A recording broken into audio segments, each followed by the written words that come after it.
The automatic doors of a children's hospital slid open in the middle of a brutal winter storm, and everything inside froze. Snow blew across the emergency floor. Nurses gasped. Security reached for their radios, because standing in the doorway was a massive white wolf, not growling, not attacking. In its jaws, it carried something small, limp, dying. A wolf pup. What happened next defied every rule of medicine, every law of nature, and every boundary between humans and the wild. And when one doctor made a decision that could end his career forever, the entire hospital would be changed by what followed. Stay with us, because this is the moment where fear turned into faith, and a miracle began. The wind had been screaming off Lake Superior all evening, a long, hollow sound that rattled the windows of Lakeshore Children's Emergency Center and crept into the bones of everyone working the night shift. In Marquette, Michigan, winter storms were nothing new, but this one felt different. Sharper, angrier, as if the lake itself had decided to rise up and remind the town how small it really was. Inside the hospital, the lights flickered once, then steadied, powered by backup generators humming somewhere deep in the building. The halls were quieter than usual. Fewer patients made it in on nights like this. Roads iced over. Visibility dropped to nothing. Those who were already inside slept under thin blankets while machines whispered and beeped softly beside them. Dr. Ethan Cole stood at the nurse's station, reading a chart he already knew by heart. He was 41 years old, tall, broad-shouldered, with tired eyes that seemed older than the rest of him. His dark hair was flecked with gray he didn't remember earning. He worked nights because nights asked fewer questions. A sudden scratching sound cut through the hum of the generators. Ethan looked up. At first, he assumed it was the wind throwing debris against the building, but the sound came again. Deliberate, uneven. Not the random rattle of a storm. "Did you hear that?" Nurse Marissa Grant asked from behind the counter, her voice tight. Before Ethan could answer, the automatic doors at the emergency entrance slid open with a mechanical sigh. The storm came with them. Snow and ice blasted into the corridor in a violent rush, swirling across the polished floor. The temperature seemed to drop instantly, breath turning visible in the harsh fluorescent light. Papers lifted and skidded. Someone cursed under their breath, and then the shape appeared in the doorway. At first, it didn't make sense. Ethan's mind tried to name it as something ordinary, a trick of shadow, a pile of drifting snow. But the shape moved forward, slow and deliberate, and the truth slammed into the room with a force that stole the air from everyone's lungs. It was a wolf. A massive white wolf stepped fully inside the hospital, snow clinging to its thick winter coat. Its fur was so pale it almost glowed against the sterile walls. Melt water dripped onto the floor beneath its paws, leaving dark prints that led straight into the heart of the building. Someone gasped. A clipboard clattered to the ground. The security guard near the entrance froze, one hand hovering uncertainly near his radio. The wolf stood still, amber eyes sweeping the corridor with an intelligence that made Ethan's skin prickle. This was no half-starved animal wandering in by accident. This was an apex predator, powerful and wild, standing where it did not belong. Then Ethan saw what the wolf was carrying. Cradled gently in its jaws was a small gray bundle, limp and motionless, except for the faintest shudder of breath. A pup. Tiny compared to the adult wolf, its fur dull and matted, its body hanging with a weight that spoke of exhaustion and pain. The wolf took 3 careful steps forward. Marissa sucked in a sharp breath. "Everyone stay back," she whispered. "Don't move." The security guard finally found his voice. "I'm calling this in," he muttered, fingers trembling as he reached for his radio. But Ethan couldn't look away. The wolf lowered its head and, with a gentleness that felt impossible for a creature built to tear and kill, placed the pup on the cold hospital floor. It nudged the small body forward, just slightly, then lifted its gaze to meet Ethan's eyes. There was no snarl, no raised hackles. Its airs were forward, its posture low, not aggressive, not defensive. Pleading. The pup made a sound then, a thin, broken whimper that cut through the room like a blade. It was weak, fading, and it twisted something deep inside Ethan's chest before he could stop it. For a long moment, no one spoke. Ethan felt the familiar pressure building behind his eyes, the kind he usually pushed down and ignored. He had trained himself well over the past 2 years. Feel less. Think more. Survive the shift. But this was different. He took a step forward. "Doctor!" Marissa hissed. "Ethan, no!" The wolf's gaze never left him. Ethan raised his hands, slowly, palms open. He could feel his heartbeat in his throat, loud and unsteady. Every rule he'd ever learned told him this was reckless, dangerous, insane. A wild animal in a children's hospital during a storm that had already cut them off from help. And yet something else spoke louder. The wolf wasn't hunting. It wasn't threatening. It had crossed miles of frozen wilderness in the dead of winter, navigated roads and fences and fear, and somehow found its way here. It had come for help. Ethan took another step, then another, stopping several feet away. The wolf did not move. It simply watched him, breath fogging the air. "Close the doors," Ethan said quietly, his voice steadier than he felt. "And shut off the alarm." "What?" the guard blurted. "Doctor, that's—" "Do it," Ethan said, not raising his voice, but not yielding either. The doors slid shut behind the wolf, sealing out the storm. The sudden silence rang in Ethan's ears. He knelt slowly, lowering himself to the pup's level without touching it. The small body was frighteningly still. Its breathing was rapid and shallow. Too fast, too weak. Ethan didn't need a monitor to know this pup was dying. He looked up at the wolf again. Up close, the animal's size was overwhelming. One wrong move, one shift in instinct, and everything could end badly. But the wolf held its position, eyes locked on Ethan with a focus that felt almost human. "I don't know if I can save him," Ethan said softly, the words leaving his mouth before he had time to reconsider. "But I can try." The wolf made a low sound in its throat. Not a growl, not a howl. Something in between. Something that sounded like agreement. If you're still with us, you're part of a remarkable community here at Whispering Hearts, where real stories of extraordinary animal connections come to life. Every subscriber helps us share more heart-touching moments that reveal the power of compassion across species. Don't forget to hit subscribe, because the journey ahead is one you'll feel long after the story ends. Behind Ethan, the staff stood frozen, caught between fear and awe. No one had moved. No one had reached for a weapon. Outside, the storm raged on, battering the walls of the hospital, but inside that corridor, time seemed to hold its breath. Ethan exhaled slowly and made his choice. "Get me a warming blanket," he said, "and a pediatric crash cart. Now." Marissa stared at him, eyes wide, then nodded and turned to run. Ethan reached out at last, his hands careful as he assessed the pup's condition. As his fingers brushed the small, trembling body, the weight of the moment settled fully onto his shoulders.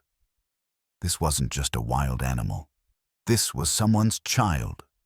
And standing only feet away, silent and unmoving, was a father who had entrusted him with everything. Ethan Cole had learned how to shut things down. It wasn't something they taught in medical school, but it was a skill every doctor eventually picked up, especially those who stayed long enough in emergency medicine. You learned how to keep your hands steady while delivering bad news. You learned how to move from one crisis to the next without carrying the weight of every loss. You learned how to survive. Ethan had once been very good at all of it. Before the night everything broke, he had laughed easily. He had stayed late to reassure anxious parents. He had believed, truly believed, that medicine could fix most things if you fought hard enough. That was before Noah. 2 years ago, his son had been 5 years old. Bright-eyed, curious, always asking questions Ethan didn't have time to answer properly. Noah had loved model trains and thunderstorms, the way the sky cracked open like it was telling secrets. When Noah got sick, it didn't look like much at first. Fatigue. A cough that wouldn't go away. Fever that lingered just long enough to be concerning. Ethan had done what doctors do when it's their own family. He had rationalized. He had delayed. He had trusted that it couldn't be serious. Not to them. By the time it was serious, it was too late. Noah's illness had been rare, aggressive, and indifferent to expertise. Ethan had stood on the other side of the bed that time, helpless, listening to machines do the breathing his son could no longer manage. He had memorized the rhythm of the monitors, the exact shade of blue his son's lips turned at the end. He had held Noah's hand as it went limp in his own. After the funeral, Ethan stopped believing in almost everything. He transferred out of a larger hospital downstate and took a position at Lakeshore Children's Emergency Center, far from the places that knew his story. He chose night shifts because they were quieter, because grief felt less conspicuous in the dark, because fewer people looked you in the eye and asked how you were doing. Over time, the walls went up, thick, efficient. So when Ethan knelt on the cold floor beside a dying wolf pup, with its father watching from only a few feet away, something inside him recognized the danger, not from the animal, but from himself. He could feel it stirring, the part of him he had buried. Behind him, the hospital came back to life in uneasy murmurs. "This is out of control," Marissa said, her voice tight as she returned with the warming blanket. "Ethan, this is a wild predator. We have children in this building." "I know," Ethan said quietly. The pup shuddered under his touch, its body frighteningly light. Ethan wrapped the warming blanket around it, careful not to jostle its fragile frame. Up close, he could see more than he liked. The pup's gums were pale, its breathing shallow and fast, its eyes barely fluttered open before closing again. Shock, severe hypothermia, and something else he couldn't yet name. The wolf shifted slightly, muscles tensing. Ethan froze, then slowly looked up. The wolf's gaze flicked to the pup, then back to Ethan. A warning, not a threat. "I'm not taking him away," Ethan said softly, as if the wolf could understand every word. "I'm helping him." The wolf settled again, but its eyes never left Ethan's hands. Marissa swallowed hard. "Security's calling the administrator and animal control. This is going to get ugly." Ethan nodded. He had expected that. Rules existed for a reason, and tonight he was stepping far outside them. But as he listened to the pup's faint, uneven breaths, he felt a clarity he hadn't known in years. "This isn't a wolf problem," he said. "This is a patient." "A patient," Marissa echoed. "Ethan, I know what it sounds like." Ethan gently lifted the pup just enough to examine its underside. His fingers brushed against something thin and sharp beneath the fur. He stilled, then carefully parted the matted hair. There it was. A faint but unmistakable indentation, angry and red, circling part of the pup's abdomen. A wire snare, cheap, illegal, designed to kill slowly. Ethan's jaw tightened. Someone had done this. "This didn't happen by accident," he said. Marissa leaned closer, her expression changing as she saw the mark. "Oh my God." Anger flared in Ethan's chest, sharp and unwelcome. He had seen cruelty before, but it always hit harder when it touched the small and defenseless. The pup whimpered again, a sound so weak it barely registered as noise. Ethan felt the echo of another sound, long buried. Noah, crying softly in the middle of the night because he was afraid to sleep alone in the hospital. Without thinking, Ethan adjusted the blanket and rested his hand gently over the pup's side.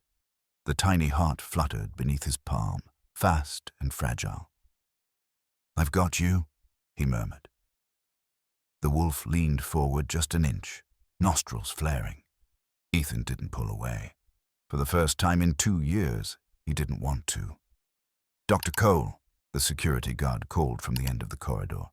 "Administrator Price is on her way down, and DNR has been notified." Ethan closed his eyes briefly. Here it comes. He stood slowly, keeping one hand near the pup, the other open and visible. When he turned back to the wolf, he hesitated, then spoke again, low and steady. "I'm not leaving him," he said, "no matter what happens next." The wolf held his gaze. Then, almost imperceptibly, it lowered its head. Something inside Ethan cracked. He straightened and faced his staff, his voice firm in a way it hadn't been for a long time. "Get the pediatric crash cart ready. I want warmed fluids and oxygen support. Now." Marissa stared at him, searching his face for doubt. She didn't find it. She nodded and moved. As the team sprang into action, Ethan knelt once more beside the pup. His heart pounded, but it wasn't fear driving it anymore. It was purpose, dangerous, painful purpose. He had failed his son. But tonight, with a storm raging outside and a white wolf standing guard at his back, Ethan Cole wasn't going to fail another child. Not if there was anything left in him to give. And for the first time since Noah died, he felt something unmistakably human rising through the numbness. He felt alive. The pediatric crash cart arrived with a squeal of rubber wheels, breaking the fragile stillness that had settled over the emergency corridor. The staff moved quickly now, their fear sharpened into focus. Fear had a way of doing that, either freezing people in place or forcing them to act. Tonight, it was doing both at once. Ethan guided the gurney closer and gently lifted the wolf pup onto it, cradling the small body as if it were made of glass. The pup weighed almost nothing. That alone terrified him. No animal this young should feel this light. As he laid the pup down, the wolf took a step forward, a low rumble vibrating in its chest. Ethan met its gaze. "I'm right here," he said quietly. "You can see everything I do." The wolf hesitated, then stayed where it was, muscles taut beneath white fur, eyes locked on the gurney. Marissa adjusted the oxygen tubing with careful hands. "Pulse is fast," she said. "Really fast." "Start warmed fluids," Ethan replied. "Low and slow." As the saline began to drip, Ethan focused on the pup's abdomen. The wire snare mark was worse than he'd hoped. Tight, uneven, evidence of panic and prolonged struggle. Whoever had set the trap hadn't cared what it caught. He swallowed a surge of anger and forced himself back into the rhythm of work. "Let's check coagulation," he said, "and blood gases if we can get them." Marissa frowned. "You think there's more than trauma?" Ethan nodded. "The bleeding doesn't match the injury." As if on cue, the pup coughed weakly, a thin line of blood appearing at the corner of its mouth. The room went quiet. "That's not good," one of the younger nurses whispered. "No," Ethan said. "It's not." Behind them, the security guard shifted nervously, glancing between the wolf and the radio at his shoulder. He hadn't stopped recording. He hadn't even realized he was doing it. His phone was angled down, capturing the scene in fragments. Ethan didn't notice. He was too focused on the life in front of him. The test results came back quickly. Too quickly. Ethan stared at the numbers, his chest tightening. "This pup's been poisoned," he said. Marissa looked up sharply. "Poisoned?" "Anticoagulant," Ethan said. "Rat poison, or something similar. It prevents clotting, causes internal bleeding." A stunned silence followed. "Someone did this," Marissa said, her voice hollow. "Yes," Ethan replied. "And if we don't reverse it, he won't last the night." The wolf growled then, a deep, resonant sound that filled the corridor. It wasn't directed at anyone in particular. It was grief, rage, loss. Ethan straightened and raised his voice just enough to be heard. Vitamin K, he said. We need it now. Marissa hesitated. I know what it is, Ethan cut in. And I know what I'm doing. Her eyes searched his face. She saw no doubt there, only resolve. She nodded and turned to run. The security guard finally lowered his phone. Doctor, he said, clearing his throat. Administrator Price is almost here. DNR confirmed. They're sending a team. Ethan didn't respond. He was watching the pup's chest rise and fall, each breath a small victory. The wolf took another step forward, close enough now that Ethan could see the frost clinging to its whiskers. It sniffed the air, then lowered its head near the gurney, careful not to touch. Ethan felt the weight of those amber eyes on him. He had the strange, unsettling sensation of being measured, not as a threat, but as a man. I'm fighting, Ethan murmured. I swear I am. The vitamin K arrived. Ethan drew it up with hands that were steady despite the pressure building around him. He administered the dose carefully, adjusting for size and weight, calculating as he went. For a moment, nothing happened. Then the pup convulsed. Seizure! Someone shouted. Ethan reacted instantly, supporting the pup's head, monitoring the airway, his heart pounding so hard he could hear it in his ears. The seizure lasted only seconds, but it felt endless. When it stopped, the pup lay still, breath shallow and ragged. Marissa's voice shook. Ethan. Not yet, he said firmly. He's still here. Outside the glass doors, snow continued to fall, thick and relentless. Inside, time fractured into pieces measured by heartbeats and breaths. Administrator Diane Price arrived with a burst of cold air and authority. She took in the scene in seconds. The wolf, the gurney, the staff clustered too close for comfort. What is going on? She demanded. Ethan didn't look up. We're treating a critical patient. That is a wild animal, Diane snapped. This is a liability nightmare. This is a life, Ethan said. Dr. Cole, she said sharply. You are violating protocol. Ethan finally turned to face her. Then stop me. Her mouth opened, then closed. Behind her, the radio crackled with updates from DNR. The word predator echoed through the corridor like a verdict. And then something unexpected happened. From the upper floor, a small face appeared at the glass railing. A child, pale, wide-eyed, watching. Ethan noticed just as the wolf did. The wolf's posture shifted, not aggressive, not fearful, curious. The girl pressed her hand to the glass. It's waiting, she whispered, though no one heard her yet. It didn't leave. Ethan felt a chill that had nothing to do with the storm. The pup stirred then, just slightly. A shallow breath, stronger than the last. Ethan exhaled slowly. We're not done, he said. But he's still fighting. And as the wolf remained standing guard, refusing to abandon the doorway, the truth settled over the hospital like a held breath. This was no longer just a crisis. It was a reckoning. Ethan didn't notice the girl at first. His attention was locked on the small, fragile body, rising and falling beneath the warming blanket, on the monitor that refused to settle into a reassuring rhythm.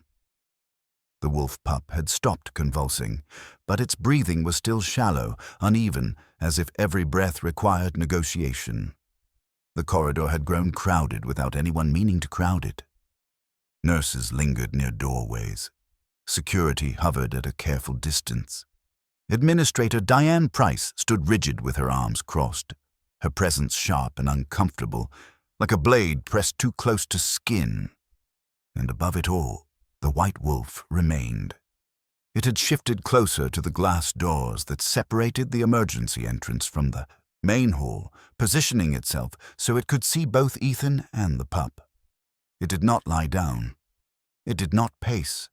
It watched. Every movement in the room seemed to pass through those amber eyes and be weighed for intent. Doctor? Marissa said quietly, drawing Ethan's attention back. Blood pressure's still unstable. I know, Ethan replied. He adjusted the drip rate by instinct now, his hands remembering what his heart was trying to ignore.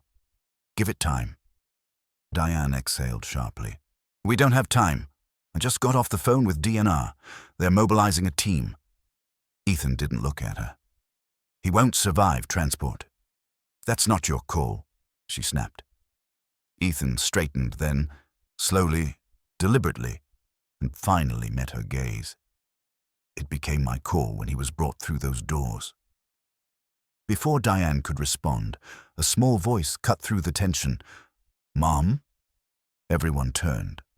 The girl stood at the glass railing on the second floor, her small hands wrapped tightly around the metal bar. She wore a hospital gown and a cardigan that was too thin for winter, her feet tucked into socks with little hearts on them. Her face was pale, but her eyes were bright and alert, fixed not on the adults, but on the wolf. Ava, a woman whispered urgently from behind her, rushing forward. Ava, what are you doing out of bed? I wanted to see, the girl said softly. I heard the noise. The wolf lifted its head. Ethan felt the air shift. The animal did not growl. It did not retreat. It simply watched the child the way it watched everything else, with careful, unsettling attention. Marissa sucked in a breath. She shouldn't be here. Ethan nodded. Someone take her back. But Ava didn't move. She pressed her palm to the glass. It's waiting, she said. The word hung in the air.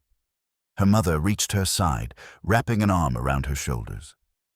Sweetheart, this isn't safe. I know, Ava said, but it's not bad.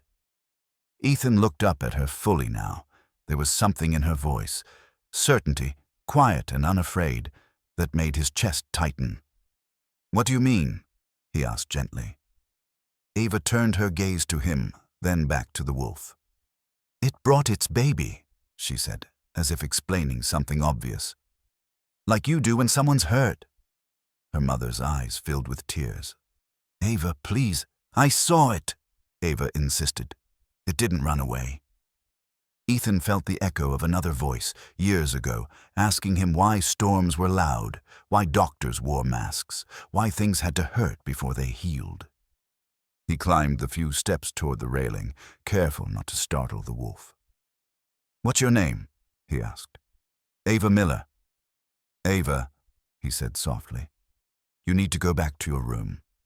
Ava nodded, then hesitated. Can I give you something first? Her mother looked confused. Ava reached into the pocket of her cardigan and pulled out a folded piece of paper.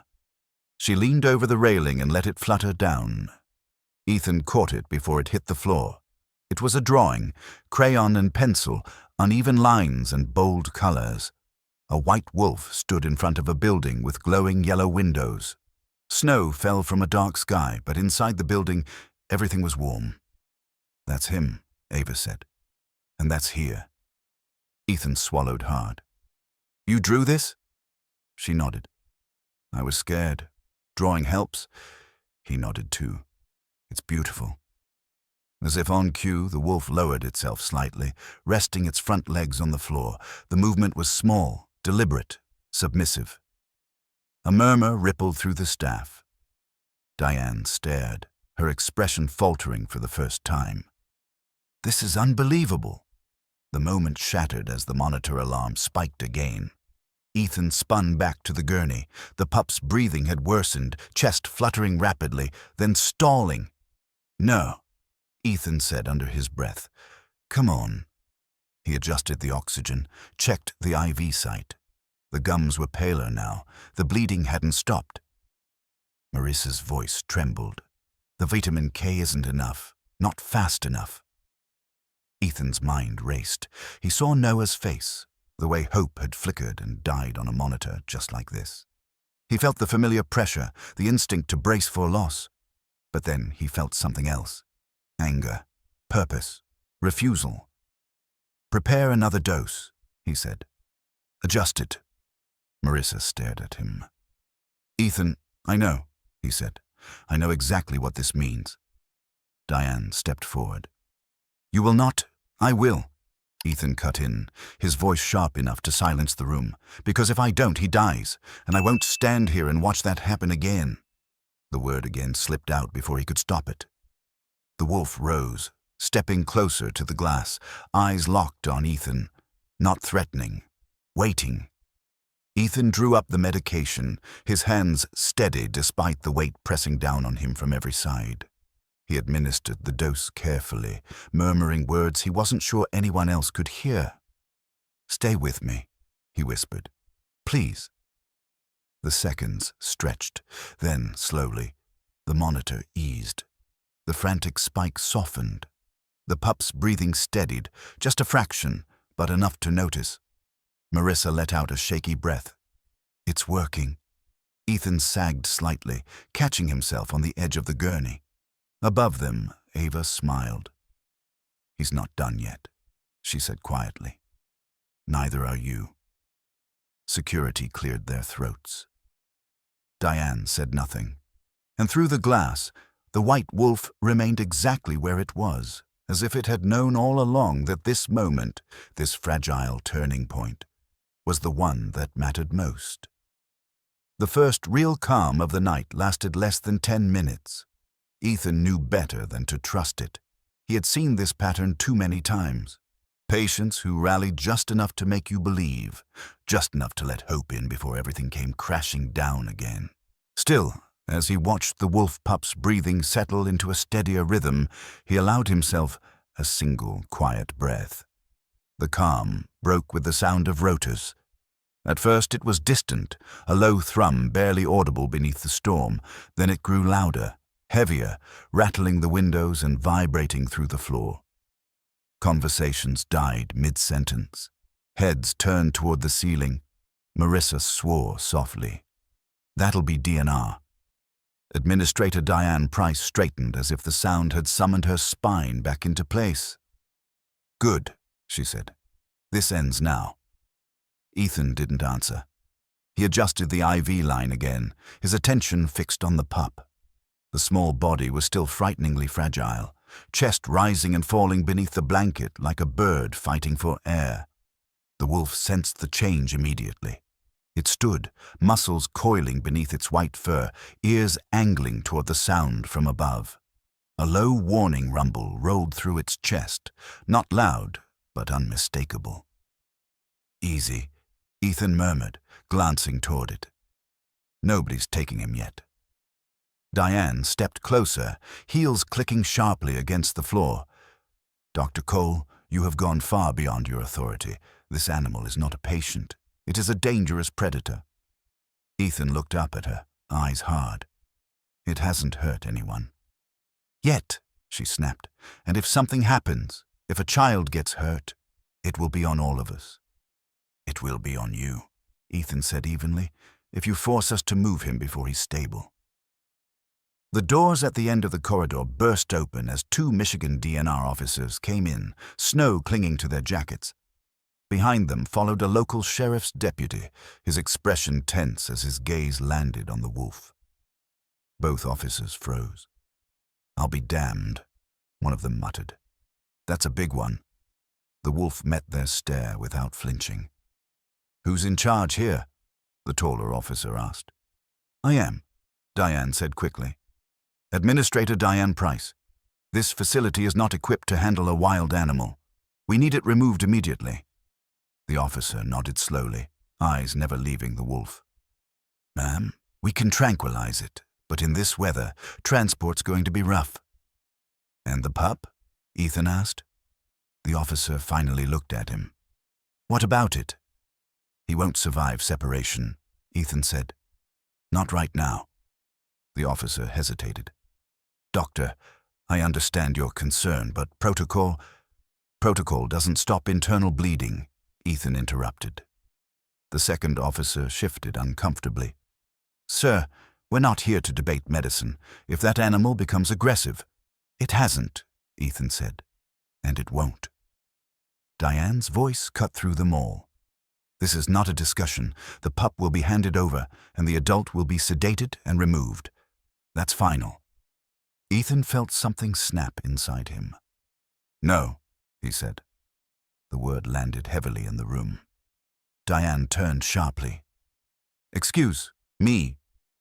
"I said no," Ethan repeated, louder now. "You take him out of here right now and he dies. I won't do that." "You don't get to make that call," she said. "You're a physician, not a wildlife expert." "I'm a doctor who took an oath," Ethan shot back, "and I'm not turning my back on a dying child, human or not." The wolf growled, deeper this time, stepping closer to the glass. The DNR officers instinctively reached for their weapons, fingers hovering, unsure. "Hold," the taller officer said quietly. "Nobody do anything yet." Ethan stepped between the gurney and the glass. Without thinking, his body placing itself squarely in the space between the wolf and the guns. He could feel his heart pounding, but he didn't move. "You shoot that wolf," he said, his voice steady, "and you'll have to go through me first." The room went dead silent. Marissa stared at him, her face pale. "Ethan." He didn't look back. "I've seen what happens when people follow rules instead of doing what's right," he continued. "I've watched kids die because we waited for permission. I'm done with that." Diane's face flushed. "This is insubordination." "Then write me up," Ethan said. "Fire me. I don't care." The pup whimpered faintly, the sound barely more than a breath. Ethan turned back to it, his voice softening instantly. "Hey, I'm here." He checked the vitals again. "Better than before. Not good, but better." The bleeding had slowed. The medication was working, but only if they gave it time. The taller DNR officer exhaled slowly. "Doctor," he said, "we don't want to hurt anyone. But this situation is unprecedented." "Then treat it like one," Ethan replied. The officer glanced at his partner, then at the wolf, who had not taken its eyes off Ethan for a second. "If we wait," he said carefully, "and something goes wrong—" "It won't," Ethan said. "That's not a guarantee." Ethan finally looked up at him. Really looked. "Neither is what you're proposing." Another gust of wind slammed against the building. Somewhere above them, a child cried out in their sleep. The officer made a decision. "All right," he said. "We'll hold position. Monitor from here. No tranquilizers unless the animal advances." Diane spun on him. "You can't be serious." "I am," he replied. "And if anyone asks, I'll say I've never seen a wolf stand guard like that in my life." The second officer nodded reluctantly. Diane stared at Ethan as if she was seeing him for the first time. "This isn't over," she said quietly. Ethan didn't respond. He was already back at the gurney, adjusting the blanket, listening to the pup's breathing. Outside the glass, the wolf slowly lowered itself to the floor, lying down at last, but not to rest, to wait. And as the storm raged on and the helicopters pulled back into the night, Ethan understood, the truth settling heavily over him. This wasn't just a fight to save one life. It was a line he could never step back across. The hospital settled into a strange, fragile rhythm as the night stretched on. Monitors beeped softly. Footsteps moved with deliberate care.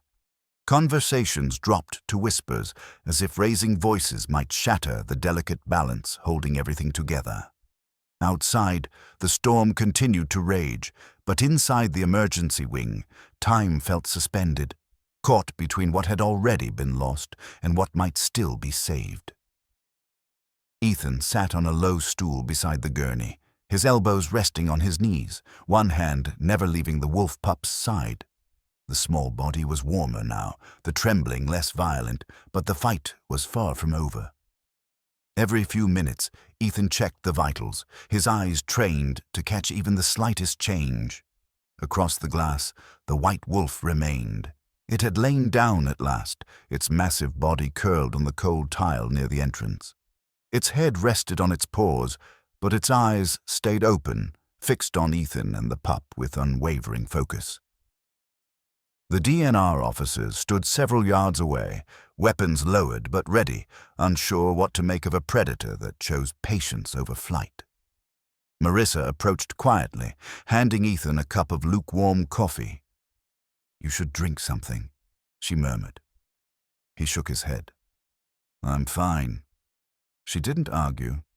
She followed his gaze to the wolf and lowered her voice further. "I've never seen anything like this." "Neither have I," Ethan said. Minutes passed, then more. The pup stirred, letting out a faint, thin cry that barely carried across the room. Ethan leaned in instantly, adjusting the blanket, murmuring reassurance without thinking. The sound reached the wolf, who lifted its head at once, ears pricking forward. Ethan stood slowly and moved toward the glass doors. Marissa tensed. "Ethan." "I won't cross," he said quietly. "I just need him to see me." He stopped a few feet from the glass, close enough that the wolf could see his face clearly. The animal rose to a sitting position, posture alert but controlled. Ethan swallowed. His pulse thudded in his ears, but he didn't break eye contact. "He's still fighting," Ethan said softly. "He's strong." The wolf's gaze never wavered. Ethan didn't know why he kept talking. Maybe it was exhaustion. Maybe it was the memory of nights spent whispering to a child who could no longer answer. Or maybe it was simply impossible to stand there in silence with so much unspoken between them. "I know what it's like," Ethan continued. "Waiting, wondering if you did enough. Wondering if you'll ever forgive yourself if you didn't." The wolf's head tilted slightly, just a fraction. Ethan felt his throat tighten. "I lost my son," he said. The words came out raw, unguarded. "I stood where you're standing now, and I couldn't protect him." The wolf did not move. "I won't let that happen again," Ethan said. "Not if I can help it." For a long moment, nothing happened. The hospital seemed to hold its breath. Then, slowly, the white wolf lowered its head. It wasn't a bow. It wasn't submission. It was something quieter, heavier, acknowledgement. Marissa's hand flew to her mouth. One of the DNR officers let out a long breath he hadn't realized he was holding. Ethan stepped back, heart pounding, his chest aching in a way that hurt and healed all at once. Behind him, soft footsteps approached. He turned to see Ava standing a few yards away, her mother hovering anxiously at her side. Ava clutched her drawing to her chest, eyes wide but steady. "Can I stay for a minute?" Ava asked. Her mother shook her head. "Ava, honey." "It's okay," Ethan said gently. "Just for a minute." Ava moved closer to the glass, careful, respectful. She didn't press her hand this time. She just stood there, looking at the wolf with open curiosity. "He's waiting," she said again, quietly. "Like you did." Ethan knelt beside her. "What do you mean?" Ava looked at him, her gaze surprisingly serious. "My dad waited with me when I got sick, even when he was scared." Ethan felt something loosen inside him. The wolf shifted, standing again, taking one step closer to the glass, but no farther. Ava didn't flinch. "See?" she whispered. "He's not mad." Diane Price watched from the far end of the corridor, her rigid posture betraying uncertainty she could no longer hide. The rules she clung to had no language for what was unfolding before her eyes. A sharp alarm pierced the quiet. Ethan spun back to the gurney.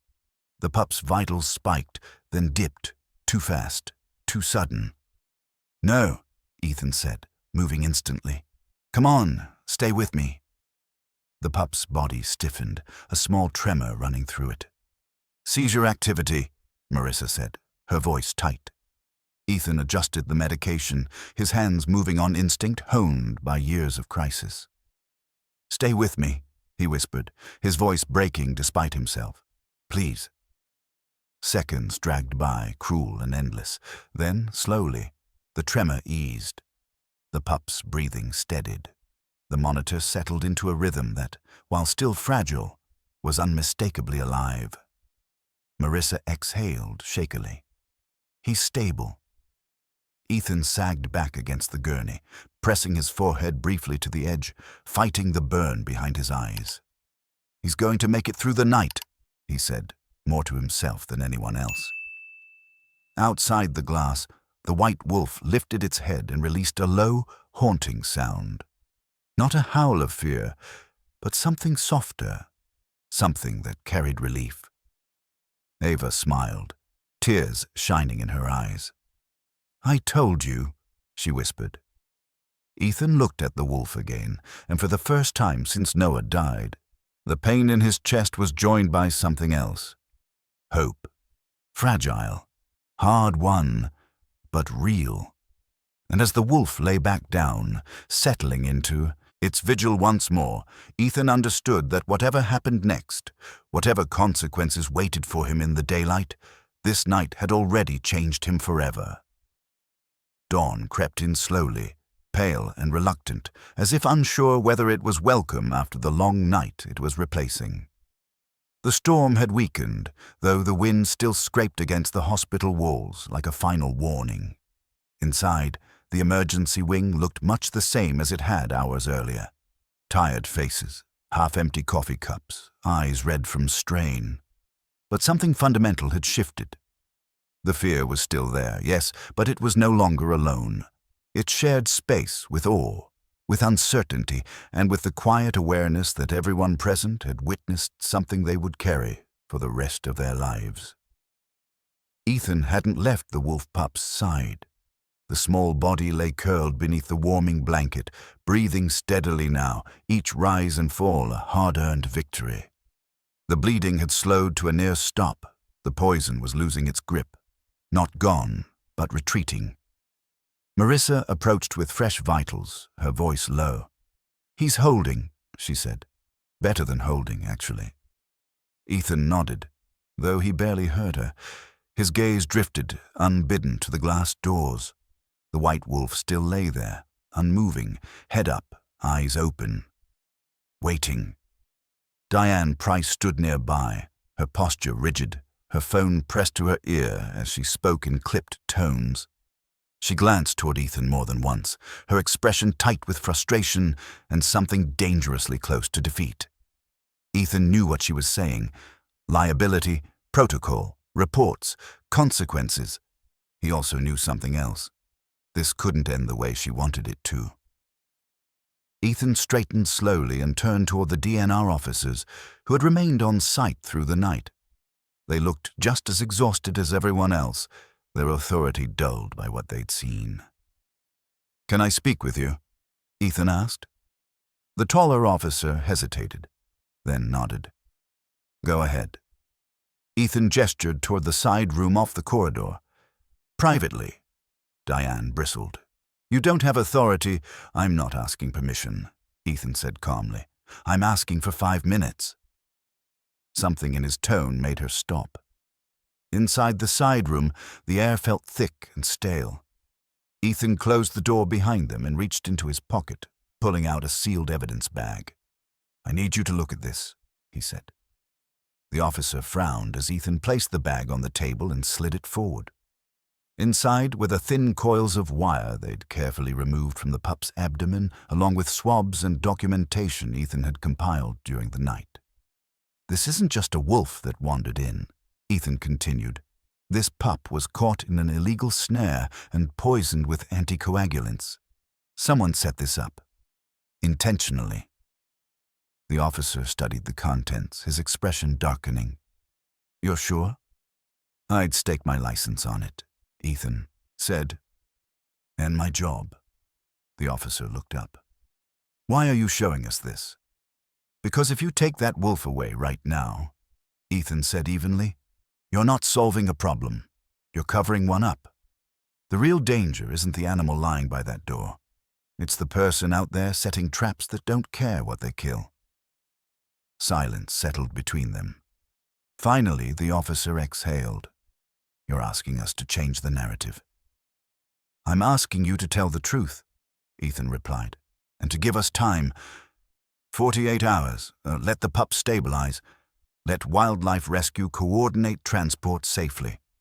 No guns, no sedation unless absolutely necessary. The officer leaned back, rubbing a hand over his face. You're putting us in a tough spot, Doctor. I know, Ethan said, but I think you know which side of this you want to be on. The officer didn't answer right away. When they returned to the corridor, Diane was waiting. Well? She demanded. The officer met her gaze. We're standing down for now. Her face flushed. You can't do that. We can, he said. And we are. This is now an active investigation into illegal trapping and poisoning. The wolf stays. The pup stays. We monitor from a distance. Diane stared at him as if he'd betrayed her personally.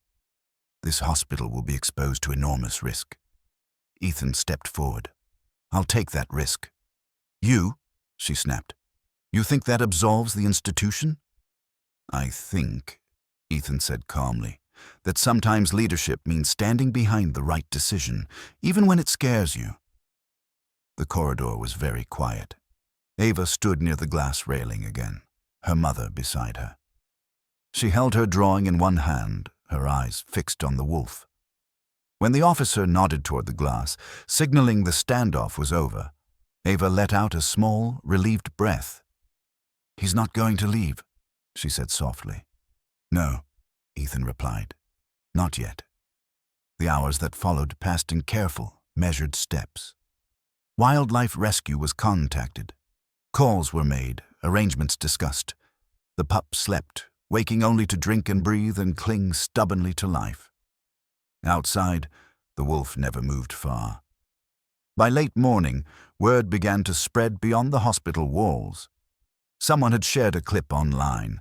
Ethan didn't know who, and at the moment, he didn't care. Messages started pouring in. Support, questions, outrage at the traps, gratitude for the doctor who hadn't looked away. Diane retreated to her office, her authority bruised and bleeding, but she didn't press the issue again. Ethan stood once more by the glass doors as the light strengthened outside. The wolf lifted its head, meeting his gaze. He's going to be okay, Ethan said quietly. We're not done, but we're past the worst. The wolf rose slowly, stepping closer, close enough now that Ethan could see the flecks of gold in its amber eyes. It didn't touch the glass. It didn't need to. Ethan felt the weight of everything he'd risked settle onto his shoulders. His job, his reputation, the careful distance he'd built between himself and pain. And for the first time, he didn't regret any of it. Because this choice, this refusal to step aside, had done something he hadn't believed possible. It had given meaning back to the loss he'd been carrying. The wolf lowered its head once more, a quiet, unmistakable acknowledgement. Ethan stood there long after it lay back down, knowing that whatever happened next, this moment, this choice, had already changed the ending. The morning scout left the hospital. The sky was impossibly clear. Sunlight spilled across the snow-covered parking lot, turning every icy ridge into something that looked almost gentle. It felt wrong somehow, after the night they had all survived together. Storms were supposed to leave scars. This one had left silence instead. Ethan carried the pup carefully in his arms as he stepped outside, his breath fogging the cold air. Scout was stronger now, still small, still fragile, but alert. His gray eyes tracked everything with cautious curiosity, ears twitching at unfamiliar sounds. A thin bandage wrapped his abdomen, and the faint rise and fall of his chest was the most beautiful thing Ethan had seen in years. Staff gathered quietly near the doors. Nurses, security. Even Diane Price stood at the back of the group, her expression unreadable. Ava stood near her mother, bundled in a coat far too big for her, clutching the same drawing she'd made during the night. The white wolf waited at the edge of the lot, just beyond the plowed line where pavement gave way to wilderness. He stood tall now, no longer tense, no longer ready to fight. He simply watched. Ethan walked toward him slowly, every step heavier than the last. When he knelt and placed Scout gently on the snow, the pup wobbled, then steadied. He looked back at Ethan once, tail giving a tentative wag, before turning toward the wolf. The wolf lowered his head, touching noses with his son. For a moment, neither moved. Then Scout let out a small sound, high, thin, unmistakably alive, and pressed himself against his father's chest. A breath Ethan hadn't realized he was holding finally left him. "Take care of him," he whispered, though he wasn't sure who he was speaking to anymore. The wolf lifted his head and met Ethan's gaze. In that look, there was no wildness, no fear, only recognition. Then the wolf turned, Scout bounding clumsily after him, and together they disappeared into the trees. No one spoke for a long time. Ava broke the silence first. "He'll be back," she said softly. Ethan smiled. Maybe. Life moved on, the way it always does. Ava's surgery was a success. Her heart grew stronger. She sent Ethan a card every year on the anniversary of the storm, each one decorated with wolves drawn in careful detail. Marissa took a position overseeing emergency training for rural hospitals. Diane Price never apologized, but she never challenged Ethan's judgment again. As for Ethan, something fundamental shifted. He stayed at Lakeshore longer than he'd planned. He took day shifts sometimes. He laughed more. He stopped avoiding the things that reminded him of Noah. The pain never vanished, but it softened, reshaped itself into something he could carry without breaking. 7 years passed. On Ethan's final night at the hospital, retirement papers signed and office half-packed, the halls felt quieter than usual. The building had changed, new equipment, fresh paint, but some things remained the same. The hum of machines, the steady rhythm of care. Ethan stood at the nurse's station, finishing his last round of charts, when he heard it. Scratching, not the wind, not debris. A sound he recognized in his bones. His heart began to race as he turned toward the emergency entrance. The hallway seemed to stretch longer than it should have. The lights flickered once, then steadied. The automatic door slid open. A gray wolf stepped inside. Fully grown now. Powerful. Familiar. Ethan didn't need to see the scar along the abdomen to know. "Scout," he breathed. The wolf moved forward slowly, confidence tempered with something like memory. In his mouth, cradled with the same impossible gentleness Ethan remembered so well, was a tiny white bundle. A pup. Too small, too still. Scout placed the pup carefully at Ethan's feet and lifted his gaze. Behind him, just visible at the edge of the tree line beyond the glass, stood the white wolf.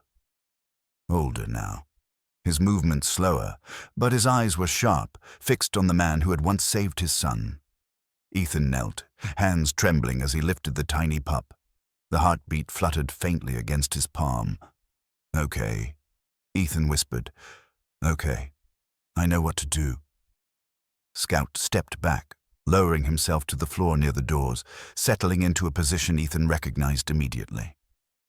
Waiting. Ethan turned and carried the pup down the corridor, past familiar faces frozen in disbelief, into the same exam room where cartoon animals still smiled from the walls.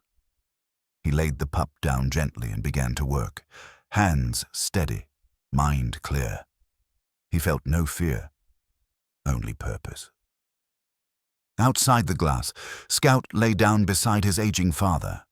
Together, they watched the hospital lights glow against the dark. And inside, as Ethan adjusted monitors and whispered reassurances to another father's child, he finally understood what Noah had given him all those years ago. Not just love, not just loss, but a calling that would never truly end. The cycle continued. And this time, Ethan was ready.